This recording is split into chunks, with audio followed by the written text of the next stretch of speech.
Welcome to the 15th lecture of Mathematical Finance. And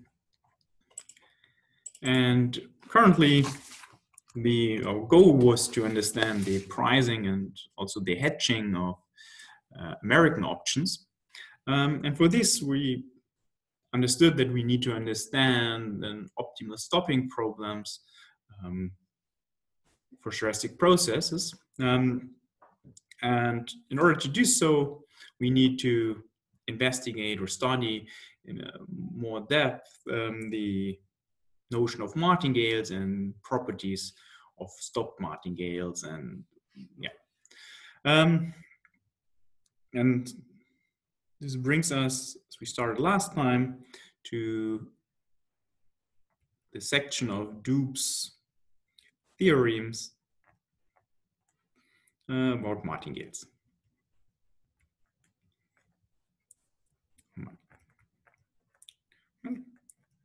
So let me recall very briefly the setting. So what we have, as well, basically all the time, we have a filtered probability space. So sigma is a sample space, F is our sigma algebra, and now we have their filtration on this probability space as well, and a probability measure. So this is our setting, and the probability space is not necessarily assumed to be finite. So this is a general probability space on which we work, and all the results, I mean, they hold, of course, then on a general probability space. Then in this space, so a process X, this is stochastic process, is called martingale. If this process fulfills three conditions. So first, X is adapted with respect to the underlying filtration here, Ft. Secondly, it's an integral process. This means for each time t, the process X is integrable, meaning the absolute value has a finite integral. And finally, which is now the main defining definition of a martingale, is its models a fair game. So the conditional expectation of X at time t given the filtration at time s is just X at time s. For St in our index set, and here to make this statement somehow a true statement, X has to be bigger than S. Right. So always keep in mind, if you want to check that something's a martingale, you need to check three properties. First one, it has to be an adaptive process. The second one has to be an integral process. The third one has to have this martingale property. Usually, the first and the second one are rather simple, but still one needs at least to check it briefly. All right. And now we already stated our first theorem, which is due to Doob, which is so-called Doob's optional sampling theory.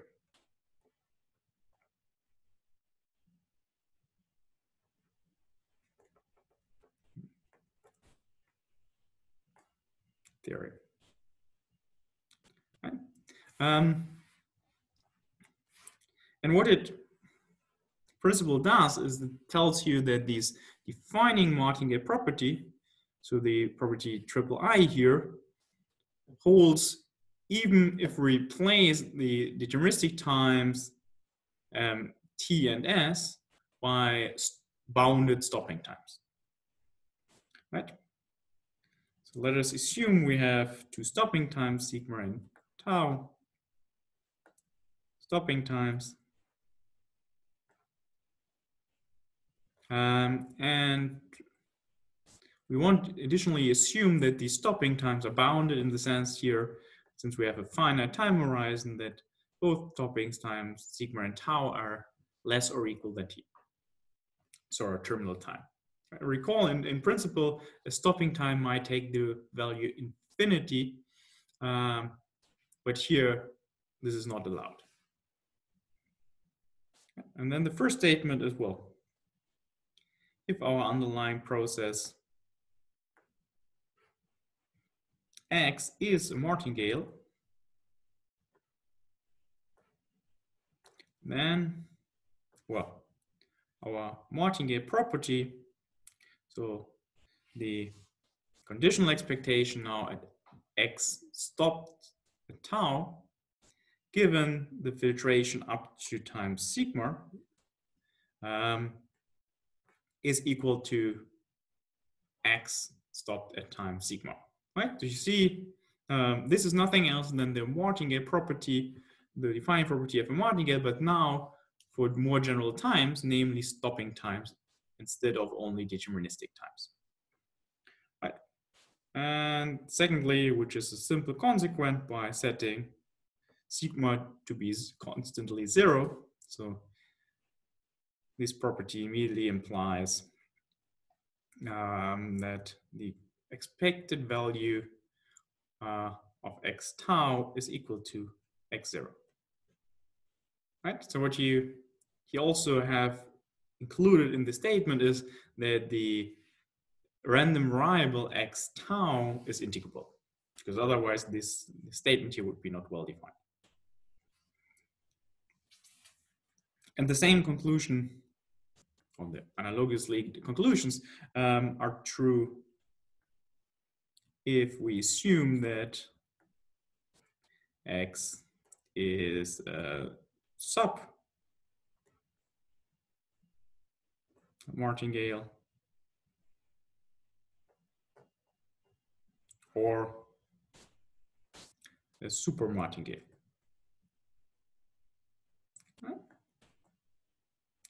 Right, so if in the definition of a sub and super martingale, you place here the equality by the right inequalities. So in this case, also the defining property. So in the case of a super martingale, in the case of a sub martingale, we know that the random variable x stopped at time tau, so the random variable x tau, conditioned on the filtration of f sigma, is greater or equal x at time sigma. And this, in the analogous statement, holds for a submartingale, where we have the same, just with the inverse inequality.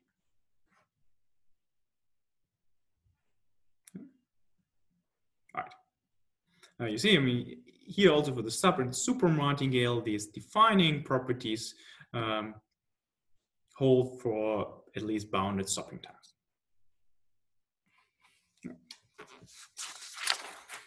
All right. Okay. All right. All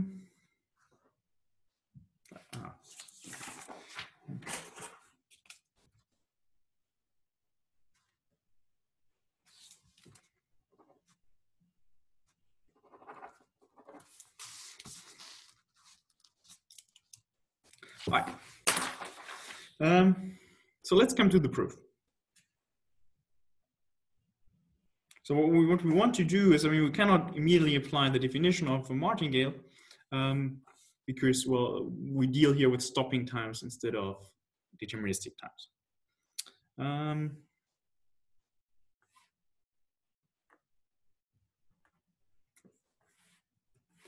So what we have, I mean, we prove, of course, first we prove the first statement, I, and then we immediately know that the second one holds true by the Doob's decomposition. No. So let's come to the first property here. And the first claim is basically half the claim we want to prove, but this is if I have a stopping time. So if I stop the stopping time, general one, let's call them rho, so that we are not mixing it up with the sigma and tau. And this is a stopping time, which we assume also to be bounded by t. Right? And my first claim is that, well, if I consider the conditional expectation of xt conditioned on the sigma algebra of the rho past, this is nothing else than the stochastic process stopped at time rho. Okay. And so this is already the claim of II by choosing tau to be the deterministic time, capital T. So let's prove this first. So to have at least half the way done, and then we see how we conclude the rest from there.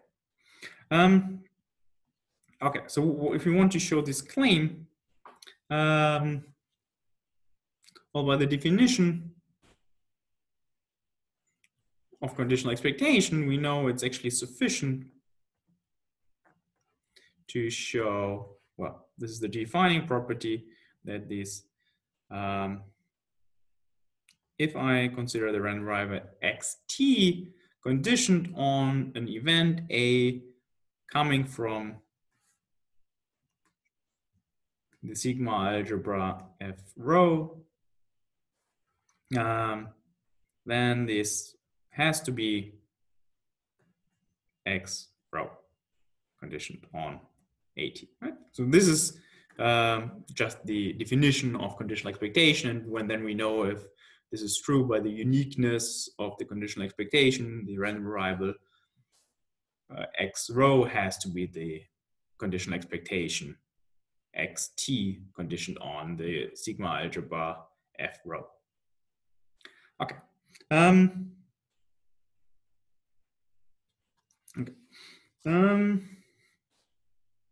So how do we see this? Well, so first, what we know is that if we consider the set rho being equal to t dissected with A, right? And A comes here from the sigma algebra of F rho. Well, by the definition of the sigma algebra of the rho past, we know that this has to be Ft measurable for all t in type. Okay. So let's see how we can proceed from there. So if we now consider the expectation of X rho conditioned on AT, right? So we start here and we want to show that this is equal to this, right? So this is what we want to do here. So let's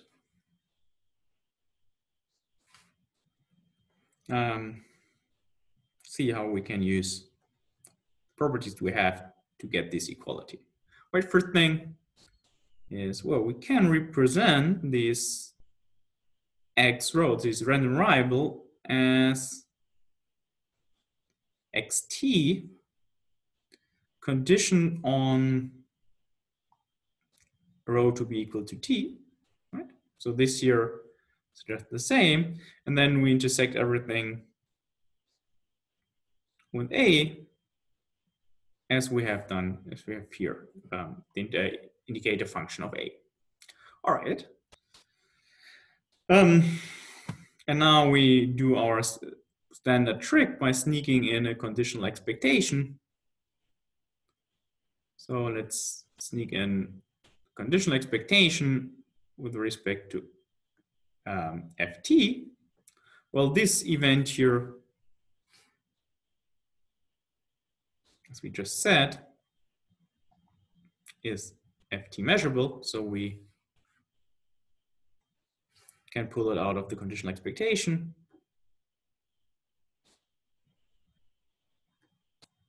And well, this is a martingale, right? xt is a martingale, so we know that xt equals to x at time t, right? So here we use x t is the martingale. Okay, and now, well, we pull out the conditional expectation again, and so we do the reverse trick to see that this is nothing else than x at time t multiplied with the indicator function of rho equal to t intersected with a. Okay. So if you want to mark it again, so here and here, we use also the tower property. Right. But this is a trick we have used several times. So I hope you are now familiar with it. All right, and now we, well, put together the sum to see, well, this is nothing else than the expectation of x equal to t. Okay, so this is actually the first claim we wanted to show. And this is, so we have indeed that the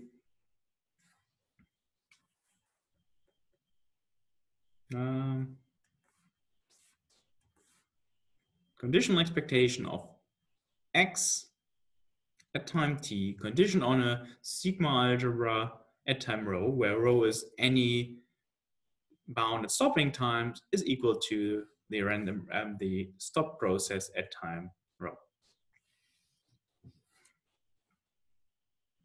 Okay. So now let's apply this claim actually twice to. Can I keep this claim? And so we want now to use the claim twice. Okay. So let's come back.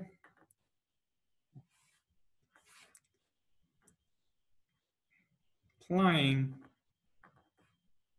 twice the claim.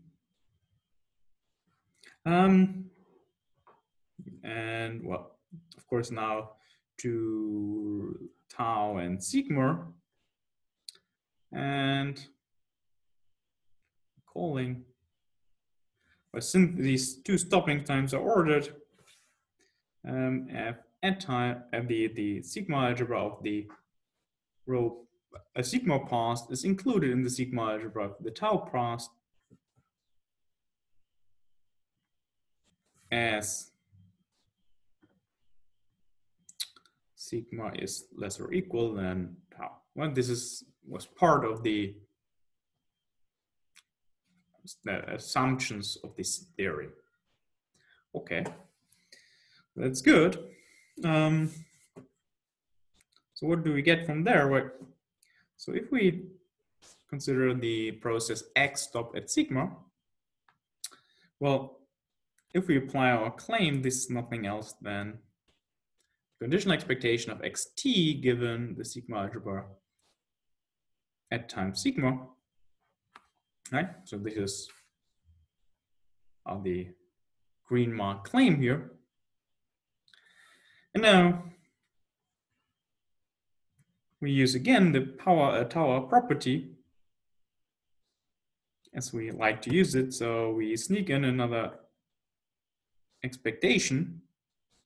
And now with respect to rho, and then we condition everything again on f at time sigma. Well, this is nothing else but our claim again as the so the conditional expectation of x at time t given the sigma algebra f tau is nothing else than x tau, and then we still have the conditional expectation with respect to f sigma, right? And that's it. So this is the claim,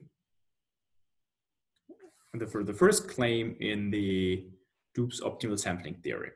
Right, so the point here is, if we have bounded stopping times, the Martingale property holds also for stopping times, which is not in general true if you consider general stopping times.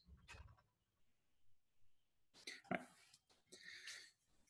And now more like a brief statement, and I invite you to think about the details. Well, so for the second one, which is the same claim, just now made for super and sub martingales, this follows simply by applying Doob's decomposition, so decomposing the super martingale or the sub martingale into martingale part and decreasing or non-decreasing predictable process.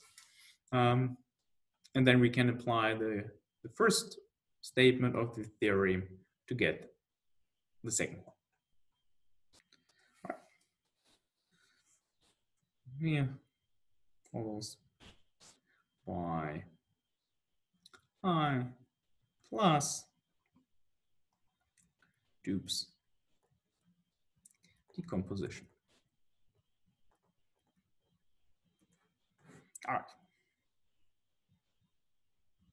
Okay. Okay, so this was the first theorem to understand better how stressing processes, in particular those related to martingales, behave under stopping.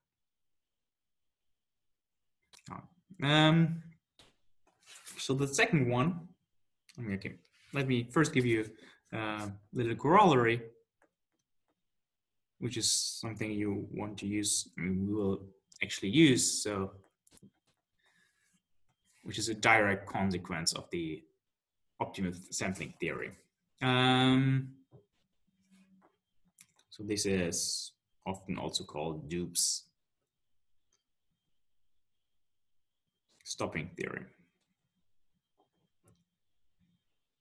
All right. So what we have a stopping time. Let's call it tau. And well, we want to apply Doob's optimal sampling theorem, so we assume it's a bounded stopping time, so meaning here it's less or equal than the terminal time t. And well, let's restrict our attention to martingale, so we assume that xt is a martingale.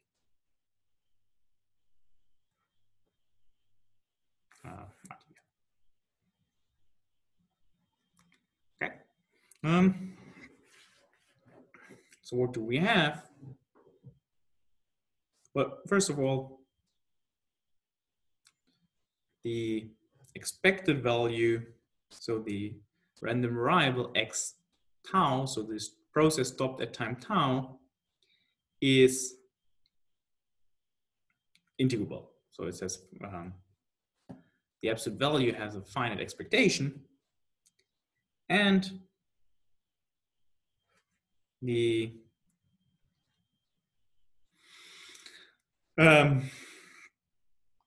the expected value of x stopped at time tau is given by x at time 0.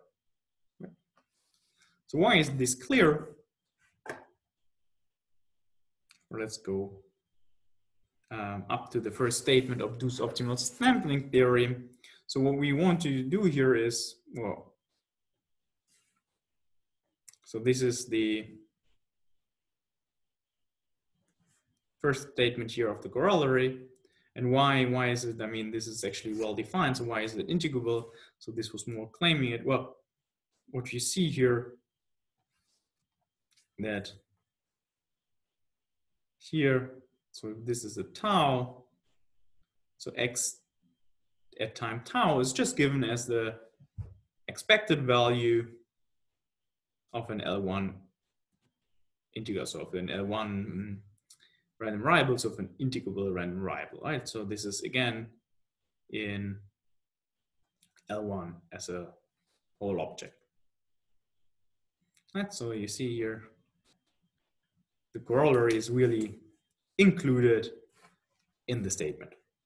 So I just wanted to make it explicit that if we have a martingale, we consider the stop martingale, it's still an integrable random variable, and the expected value of x stopped at time tau is just x0.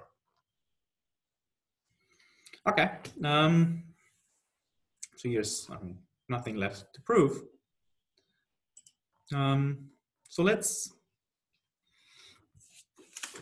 start studying a bit more the stop process itself. So if you recall a bit from the optimal stopping problem related to American option, where we wanted to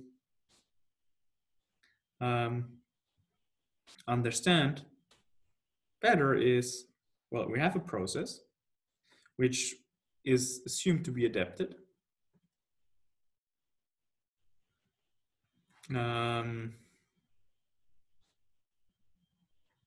Process. And we deal with stopping time. So tau, stopping time. Now we would also like, I mean, so far we considered the martingale or general stochastic process, which is stopped at the given stopping time. So this was then a random variable. But what we want to do now is we want to study the whole object as a stop process. So let me define what I mean by this. The stopped process, x t, at tau, indexed again by time. So this is a whole process.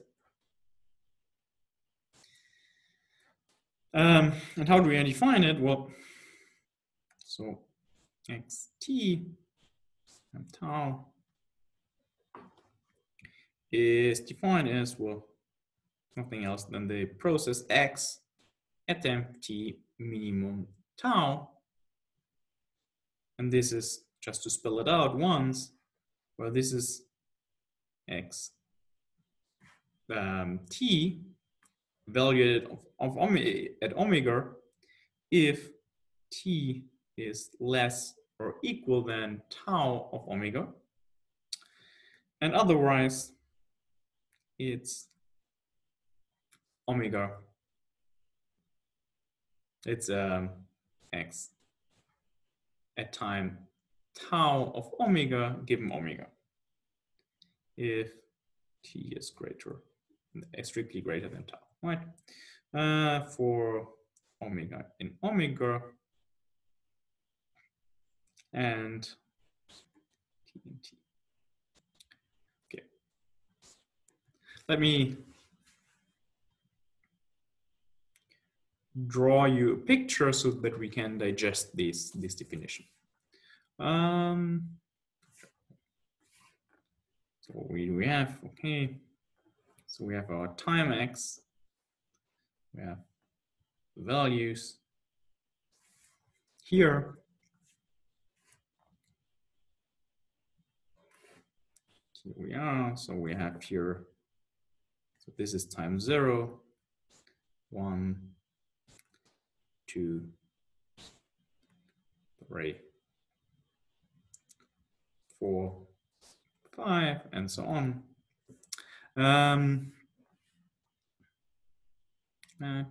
Okay, what's a nice another color? Green.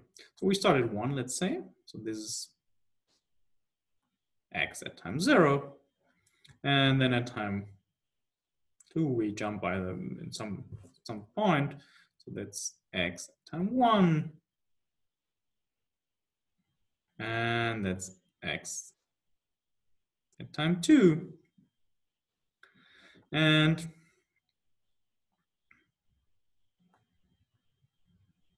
at some point, so let's say this is, so okay, this is one realization of x, so this is depend all on omega. And now let's assume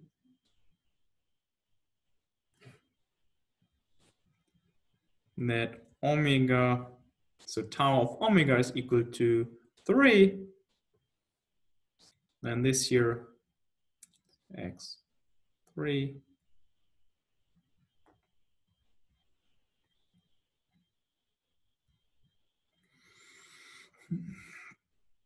And then afterwards, the stop process, so let's consider here the stop process,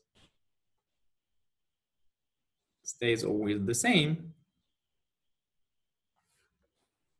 What's now? Right, so the stop process might be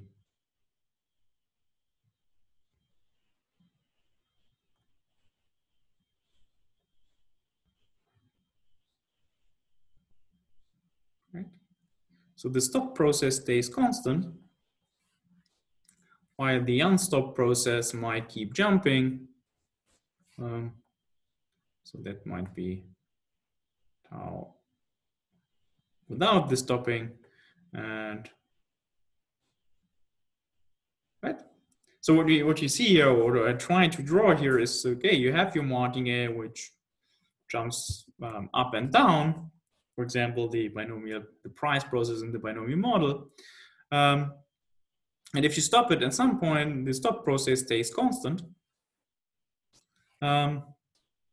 While the original martingale might, of course, keep moving. Let's see, and here, so here, the stop process and the unstop one are identical.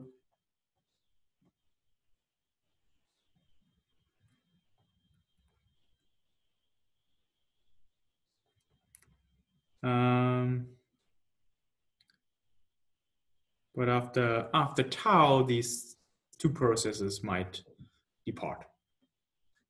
Okay. Long picture for a rather simple definition, I would say. Anyway, so if I have now a process, I want to understand, okay, what is the behavior of the stop process? And this is what we do in the next proposition. So this is proposition 3.8.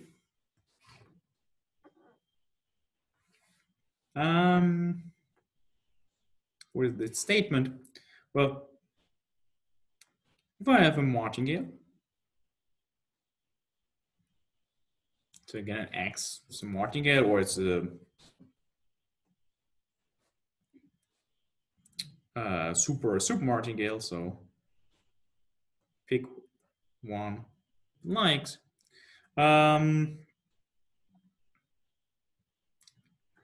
let me consider here the martingale. And I want to consider a stopping time. Tau be a stopping time. Okay. Then, this is the statement of this proposition. The stop process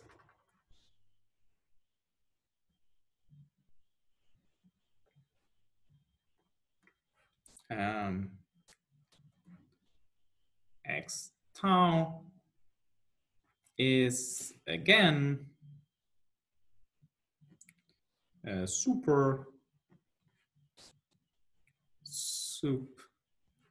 martingale. Right. So if I have a supra, sub, or a martingale, this property is preserved by stopping. So it doesn't matter what type of martingale you have. If you consider the stop martingale, this property is still the same. And I mean, why is this? I mean, obviously, if you think about again as these three types of martingales as fair game, well, this is rather obvious because a game is still fair if you just stop it at some point, right? So you don't need to play to infinity. You can just say, okay, let's take a fair game and we stop it at a stopping time, then it's still a fair game. But of course, mathematically, we need to verify this, and this iteration works. So let's come again to the proof.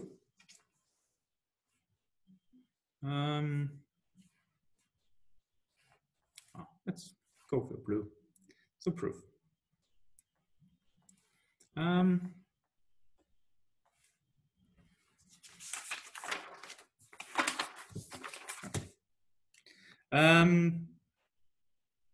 So what do we need to check? We want to check that a martingale or sub-martingale, super martingale stays super sub martingale. So first thing we need to check that's adapted. And so that this operation of stopping the process does not destroy the adaptiveness.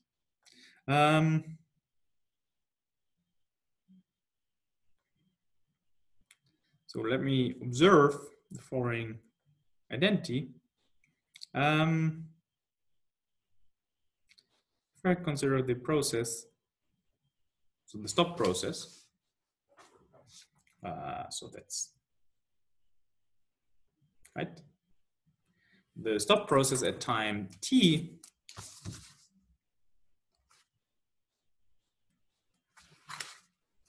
should be t measurable. So how can I see that this is still t measurable? Well, I want to decompose it into t measurable at random variables, right? So what do I do is consider the minimum of tau and t being equal to n and xn, right?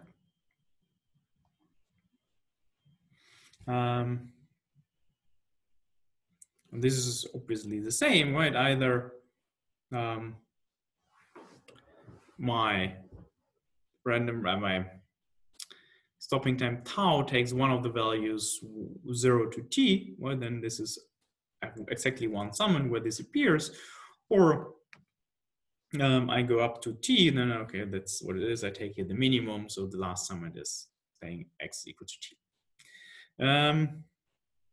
The nice thing is this is here is fn measurable as its stopping time tau, and this is fn measurable.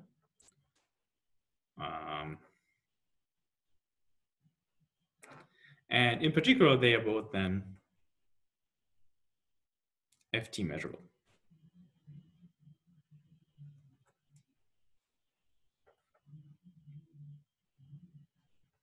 T measurable.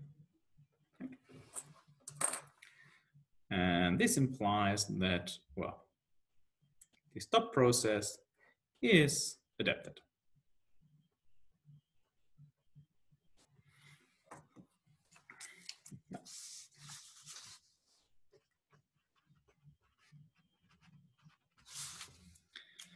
Okay.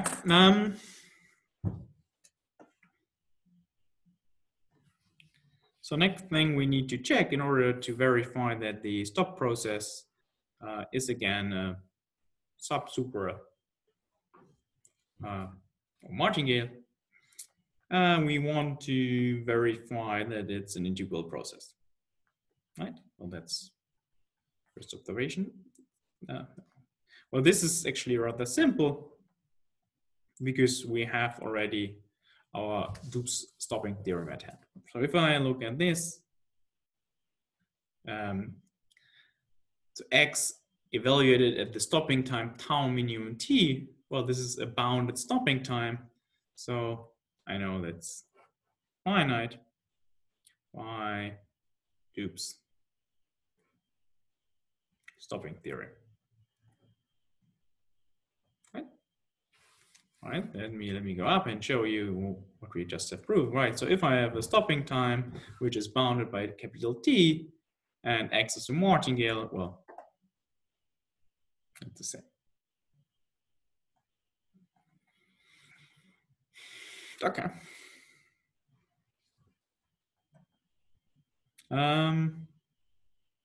That's good. All right. And now we need to show that it's fulfilled this defining property of a martingale, sub-martingale, or super-martingale. Well, so a last thing to do, which is actually as usual as often the harder thing to do. So let's consider time t. The first thing I would like to observe. So if I look at time, process X at time minimum t tau, well, what do I have? I can rewrite this as 0, then using a telescoping argument. Right? So I express the process at time tau minimum t as a sum from 1 to t, and then I need to ensure that I have a condition on n being less than tau of the increments of the process, so the increment from xn minus xn minus 1. So basically, I telescope until I either hit t or tau, so the time t or tau. So that's, and if I have here one time too many in the initial value, so if I subtract the initial value x0, I have to add it here. Okay. Well, what this, I can basically redo this formula again. So what I see here is this is nothing else than the process x at time tau minimum t minus 1. So I plus the increment of t less than tau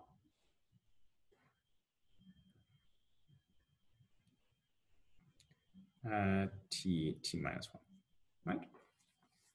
So what it is basically telling you, this equality here is, well, either I stop before t minus 1, well, then these are the same, or if I stop at tau, well, then I have to add the last increment to my sum. Okay. And the second thing I would like to observe is, well, that this indicator function here popping up, that t is less than tau, well, this is nothing else that t is strictly less than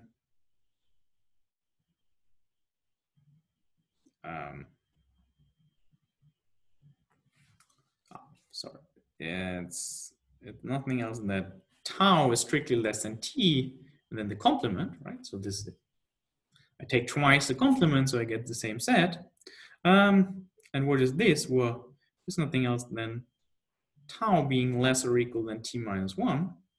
So tau being less than t is equal to be saying tau is less or equal than t minus 1. And then I still have the complement here.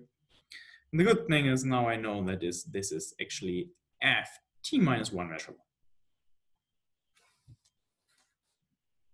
Okay. In particular, this indicator function is ft minus 1 measurable. Okay, so let's use this. So what do we get from here? If I consider this, so the process, the stop process at time t, and then I take the conditional expectation with respect to the filtration at time t minus 1. Well, this is nothing else. Well, let's apply the formula we have just derived. Then the conditional expectation at time tau. So the stop process at time t minus 1 plus the indicator function of t being less than tau.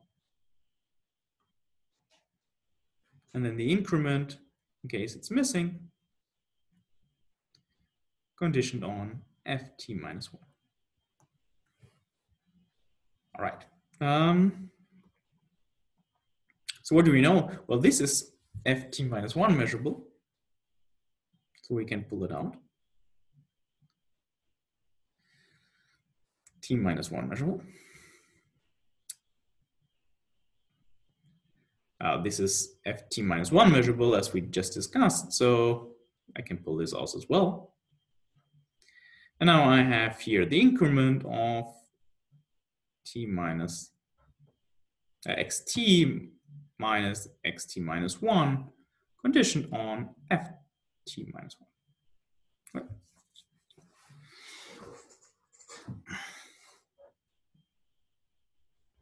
Right.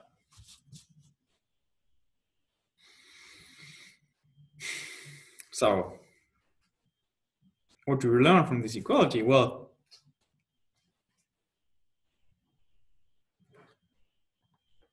this actually implies the proposition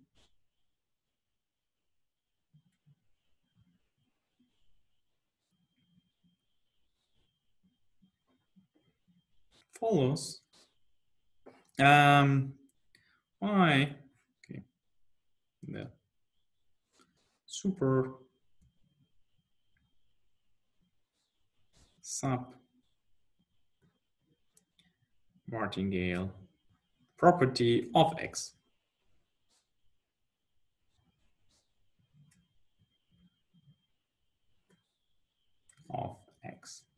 right? Why? I mean, why it's, so let me, this is why I let you some space. So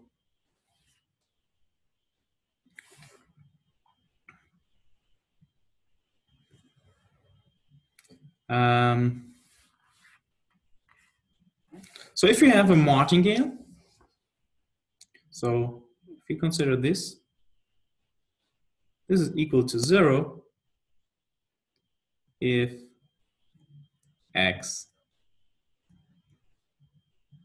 is a martingale.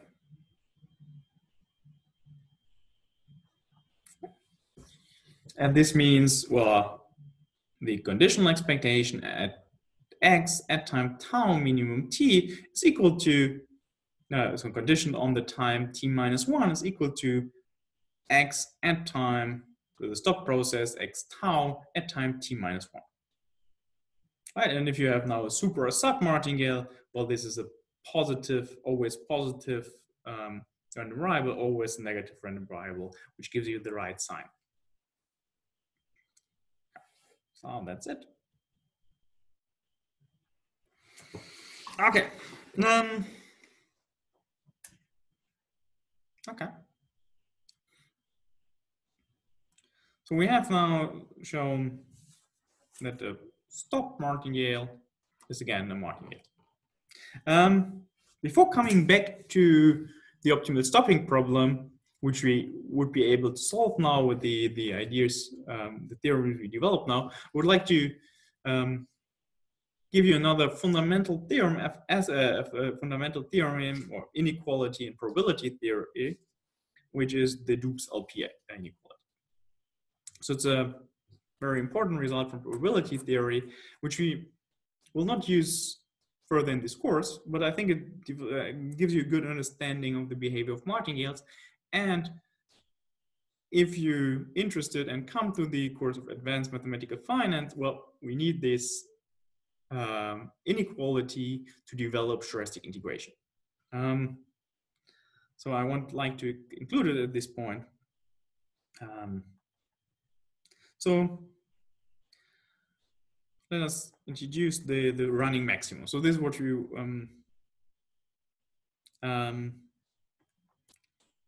have seen before in the math finance course here is, well, if you have a process what we sometimes care about, for example, if you remember look back options, we care about the running maximum of a process, which is here denoted by star.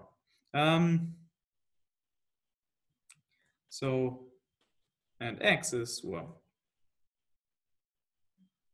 tap that process. XT, oh. So what is it? So we consider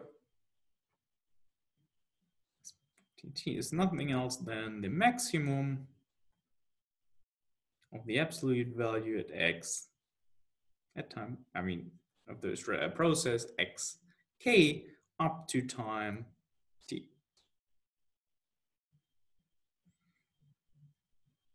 Okay. So what we have here is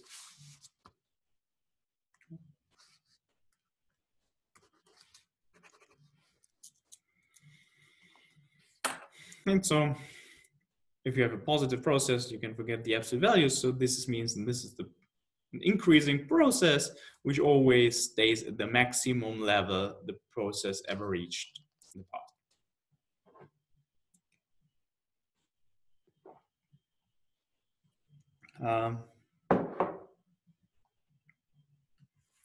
This allows me now to formulate another theorem due to Doob, which is the so-called Doob's LP inequality. LP.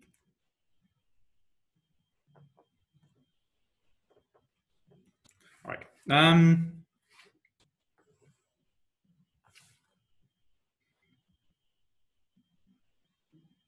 Okay. Where's the statement? So now we want to assume the X is a martingale.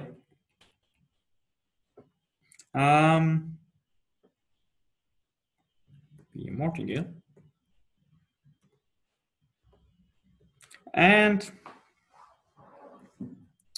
we consider a constant P, which is strictly less than 1.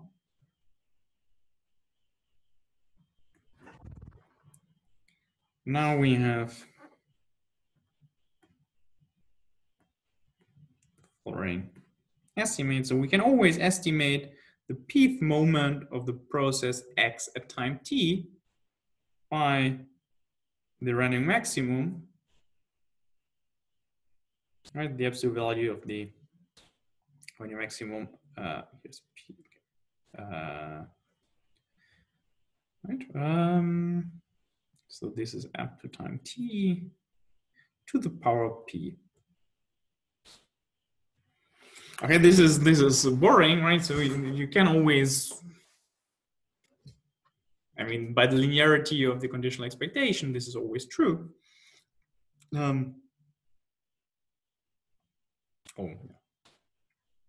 Monotonicity of the linearity works as well, but by the monotonicity of the conditional expectation, this is always true. The interesting estimate is actually this one, which tells you, well, you can also estimate the running maximum of the process absolute value of X by a constant. This is the constant here. And then with the expectation of the absolute value of X at time T to the power P. This also called P. Still discrete time. So what you see here, if you know the terminal value of the martingale, you have a control about the expectation of the running maximum of the whole martingale. And so only if you have an idea what the pth moment is of the martingale as a terminal time, you know what the pth moment is of the running maximum process. So okay.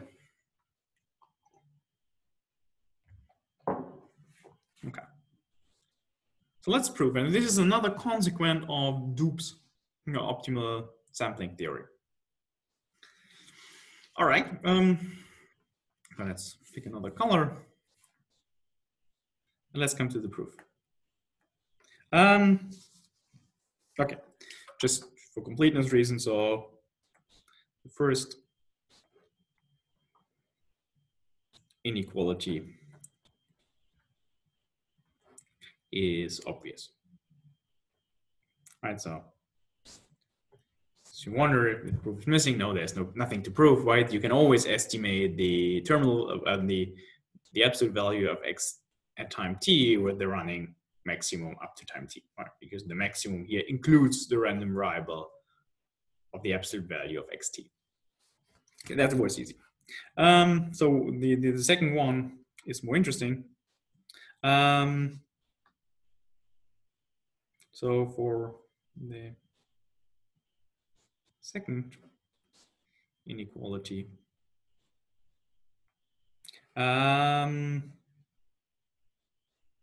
let's fix time. So if you can show it for one fixed time t and t, well, you can. I mean, you can do it for all. And note, we may assume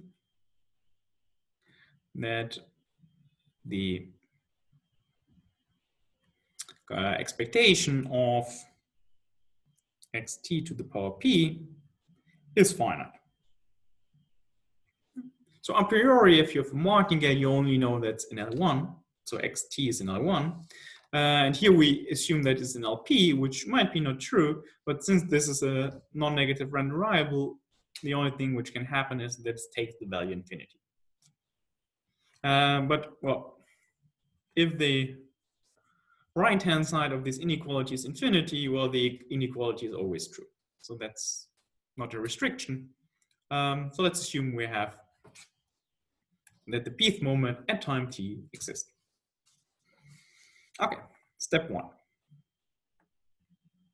Don't worry, there are only two steps. Okay.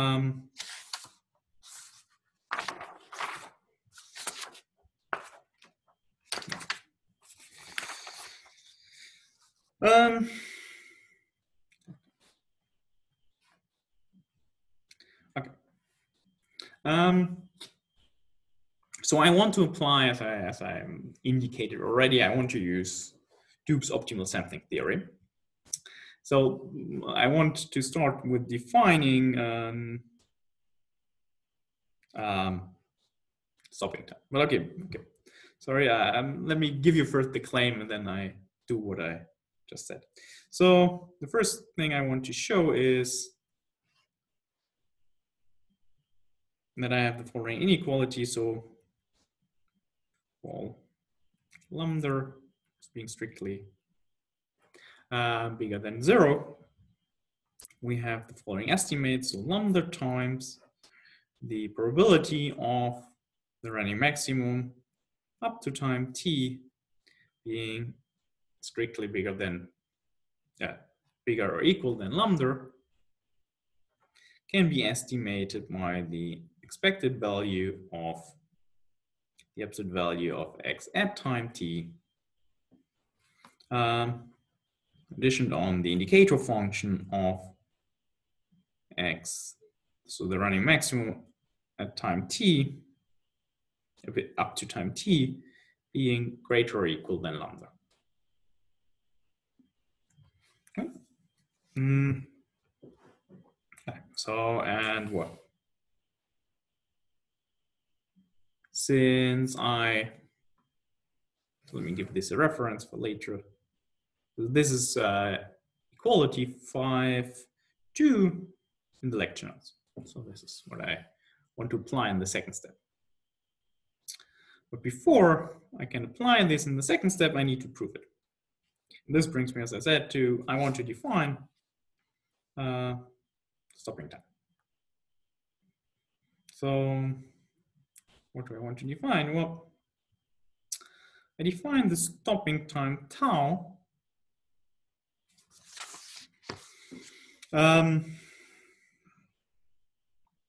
to be the first time s in tau such that x, so the absolute value of x at time s is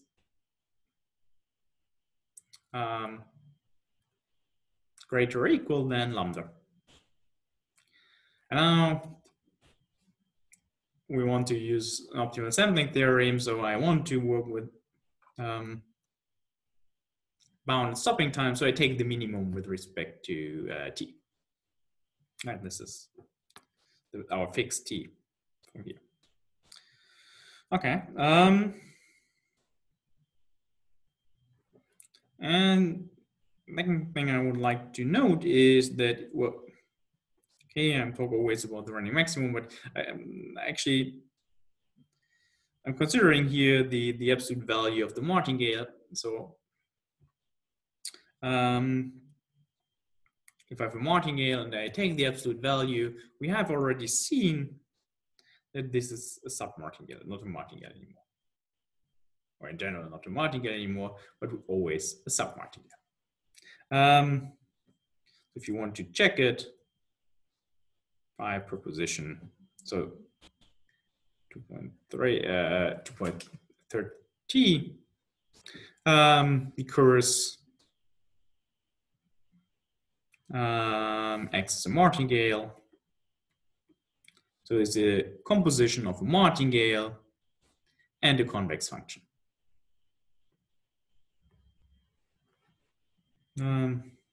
And so the mapping x to absolute value of x is convex. Right. And so if you have this was basically coming from the Jensen's inequality for the conditional expectation. Okay. Okay. So now,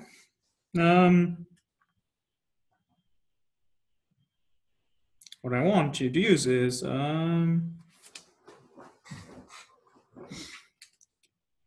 directly Doob's optimal sampling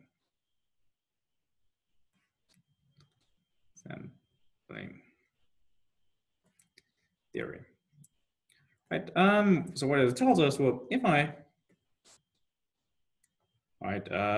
tau is stopping time bounded by t, bounded by capital T. So what do we know is, well, if we consider the expected value at time, so the absolute value at x at time t, well, this is greater or equal than the absolute value at time of x at time tau. Right? You condition everything on x on tau, and then you take the expected value, and you have this. Wait. Okay. Why is this helpful to get the claim? Well, this is nothing else than so I split up this expectation in a part where the running maximum, the absolute value of xt, is greater or equal than lambda, and a part where it's strictly smaller than lambda. So that's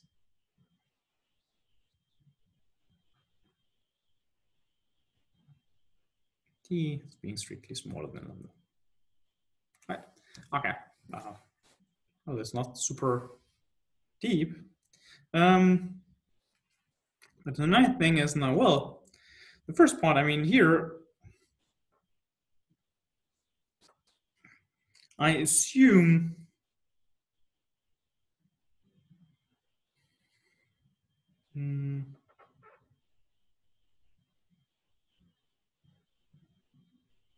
oh, sorry. No.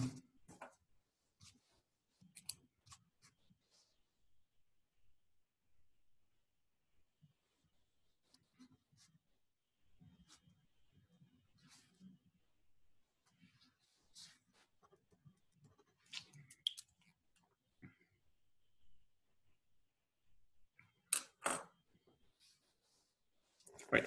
So if the running maximum is bigger than lambda, then I know I have stopped at some point, so I can estimate this x of tau by lambda. And then I have the probability that this event occurs. So that's the event that the running maximum of the absolute value process here is bigger or equal than lambda. And this is estimating the first one. And then this is, of course, estimating from to below because, well, there might be still some positive events which I ignore. Well, and I know that, well, if the running maximum, so if I'm on the event that the running maximum is strictly less than lambda, this means I have not stopped before time tau. So this before time t, so this means this is nothing else than x at time t, conditioned on the running maximum process here up to time t is strictly less than lambda. Right? So this, the second one follows. Since tau is equal to t if, well, the process never reached the level of lambda. So stay strictly below lambda. Okay. That's nice. And now I just need to rearrange this term. So what I do is I put this on the other side. So I have here x, so the absolute value at xt, and then the conditional the expectation of it, and then minus here this term here, x at time t, absolute value of x at time t, and then here I have the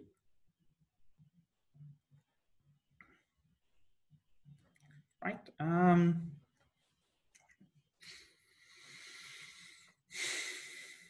Okay. Right, so I pull this on the other side. Let me calculate it before I use the inequality I have now. So what is this? I have here the expectation of x at time, the absolute value at x at time t, and now the indicator function, which is left over, is the indicator function of the running maximum process, the absolute value of xt being greater or equal than lambda,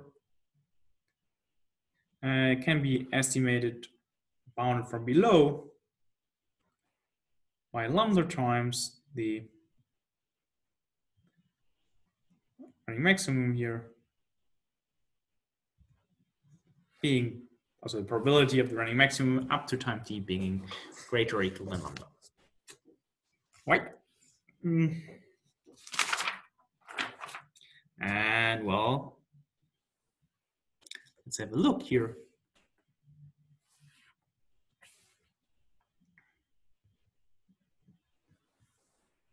So this is exactly, I hope now that's caught up, the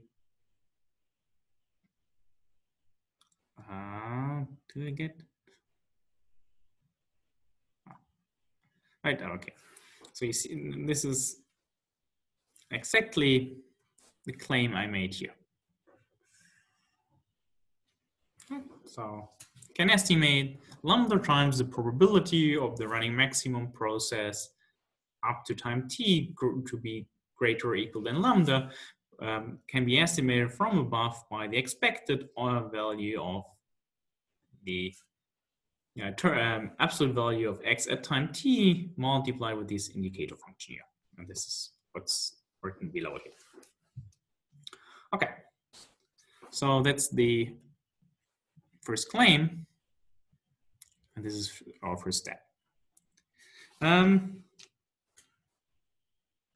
now I want to use this claim to prove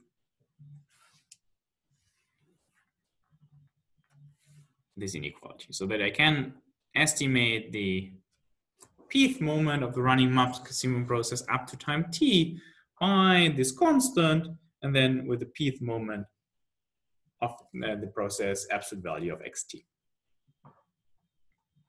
Okay. So let us come to the second step.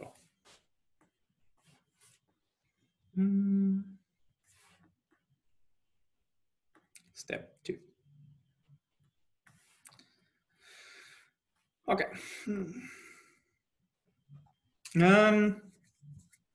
Okay. So first thing, to keep everything finite, let me consider a truncated version of the pth moment of the absolute value of the running maximum process, right? So the first thing, let me consider running maximum up to time t, and then truncated with k, sorry. So this is just to keep everything finite, and then I send k to infinity to get the error estimate I actually wanted to have. So I want to estimate this without the k. So this is, if you look here, the like marked line, but I truncate first with k to make sure everything is finite. Okay. And now, well, you're all expert with the problem. Okay, this is the probability theorem, so there are several standard moves. You might to remember all. So first thing is, okay, I have here, this is very simple.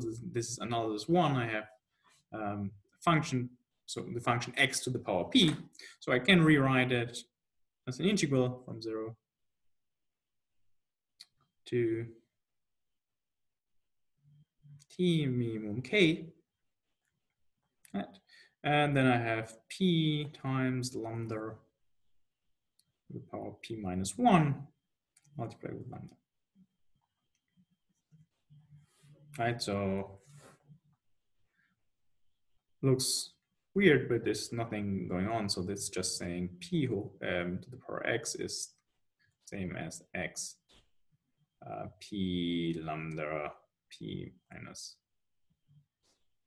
Right, so this is just the antiderivative of this term here. So that's it. So that's not. Let me. First, this is just. Right, and this is just a side calculation. It has nothing to do with this equality. Right. Okay.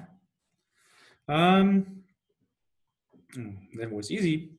But so far, I mean, not the final answer. Okay. Next thing I want to do, okay, I want to have this random object here below. So I take the integral from 0 to k. I have here my integral lambda to p times lambda to the power p minus 1. And now I put the indicator function here to ensure the integral boundaries. So that's right. Lambda. Right. So I integrate up to time k, and then I stop integrating before that k if I'm on this indicator function. Okay, and now I can pull in so that everything is positive. So this is Tonelli theorem, which tells you I can move it in. All right, so I move in the expectation operator here, and then well, this is nothing else than, so the expectation of this indicator function is nothing else than the probability of running maximum up to time t being bigger than lambda, integrated up with lambda. Okay, and this is nice. So now I look here at the orange marked line. So if I make here a lambda and I erase this lambda, right? Oh, sorry. I know how to estimate this one. Let me make here lambda again. So, right. Right. And here we are.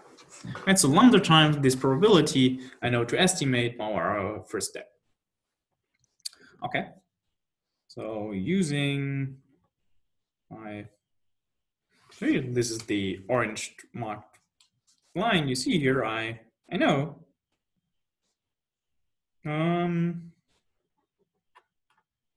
that I can estimate further.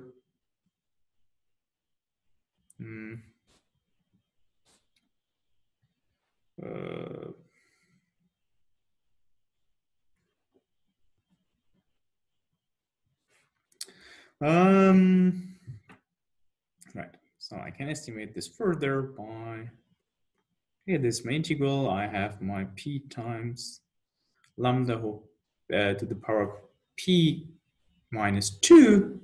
And now I have this integral term here. So the expected value of x at time t to the absolute value, and then the indicator function of x, the running maximum, up to time t being greater or equal than lambda. Okay. This, and now I forgot the bracket, so this is my bracket.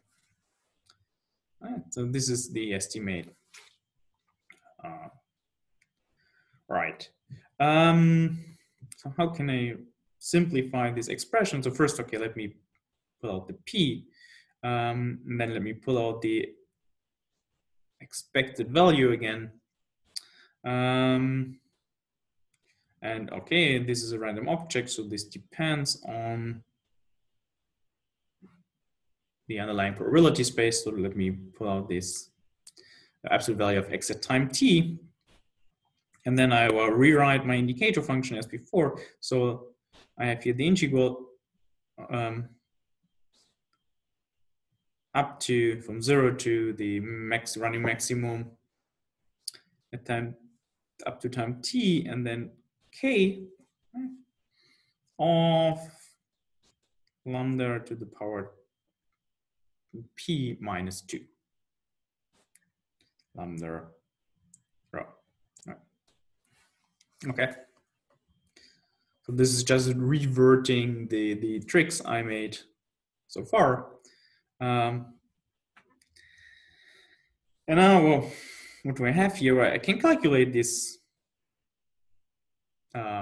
integral explicitly, right? So I have here p to the power divided by p minus 1, and then the expected value of xt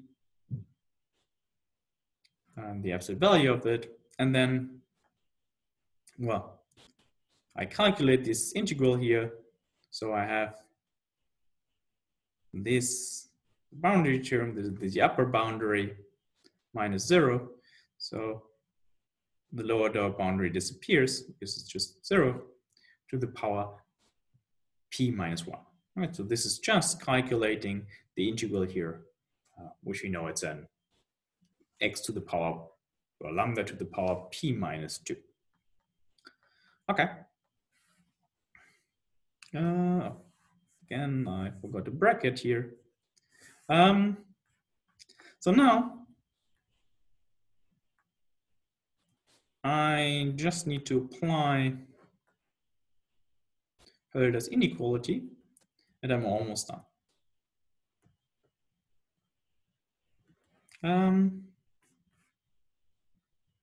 So what do I have here?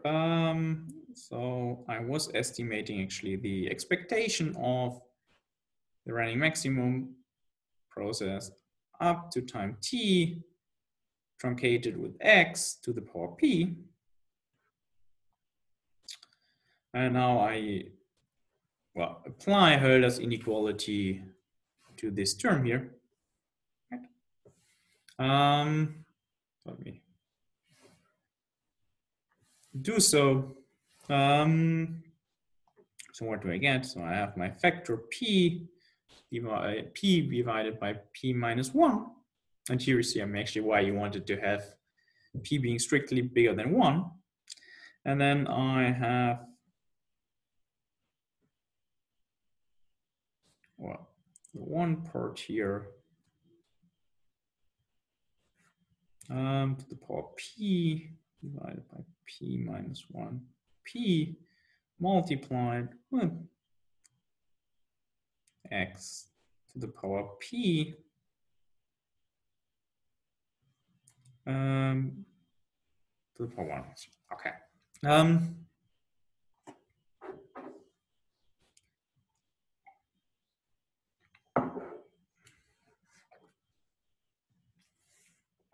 Okay, so this is just Hölder's inequality. And now let's, well, let's take both sides to the power p. Right, so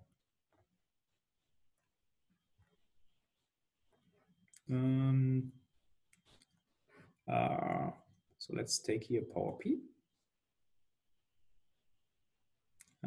which gives me here power p, which brings me here. So I get rid of the 1 over p. Right. So this is just to the power p minus 1. And here I just have the pth moment without any power. Okay. And now I divide, and here you see actually why you wanted to have this truncation with respect to k, because you want to divide now by this term here. And you want to ensure that you divide by something finite. Right, so I divide now by this thing here to get almost a claim. So I have here x to the power p, and then just the expected value can be estimated from above by the constant, and then the pth moment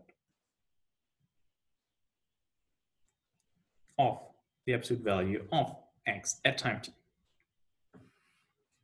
And then we do the obvious thing. So sending k to infinity reveals the second claim or estimate, inequality.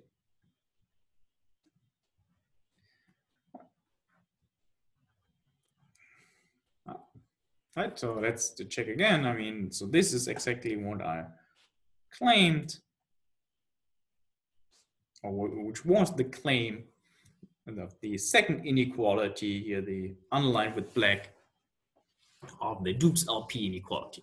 So if you have a martingale, you can control the running maximum, so the LPth moment of the running maximum process by the pth moment of the terminal time t. Okay. Okay. So now we learned a lot new things about martingales, and they will turn out to be very useful in the original goal we started with, namely to solve the stopping problem. So this brings us back to stopping. And we want not only to stop now, we want to stop in an optimal way.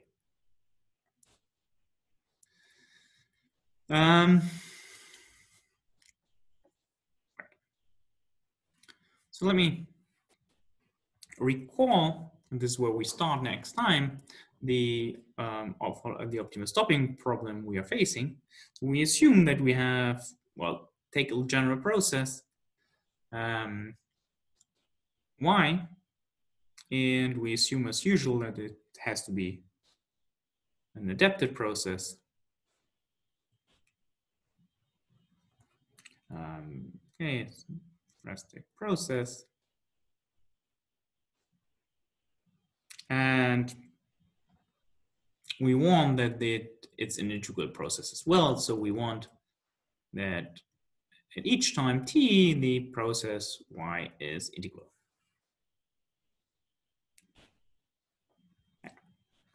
And our goal is, our aim is to solve the following stopping problem.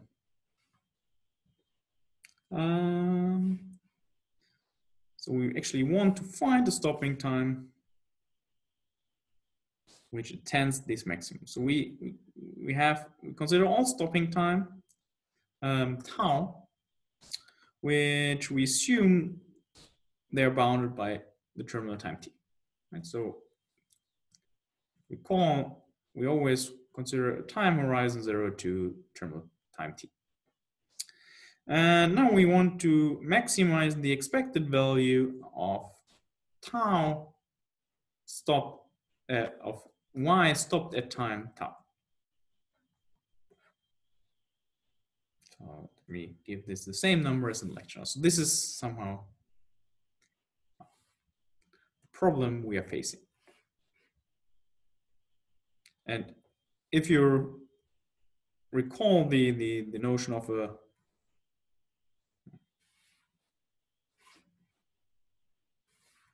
American option, this is exactly what we faced there, because if we buy an American option, we can stop it whenever we want to. So we want to stop as in a rational way at the moment which maximizes our expected payoff.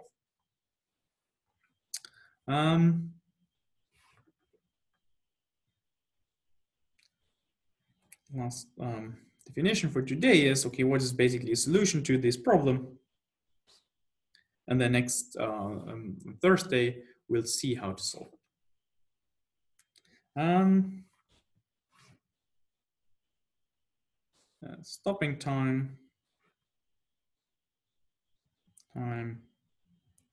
tau is called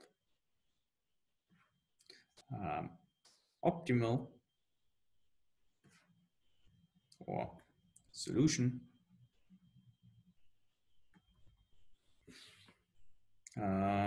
to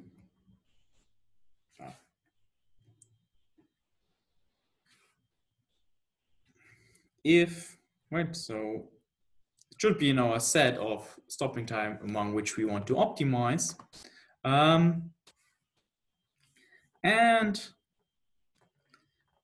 It should have the full property that the expected value of y stop with respect to the stopping time tau star exactly or tends this supremum here. So the supremum is actually a maximum, right? Because we can find a stopping time tending this supremum.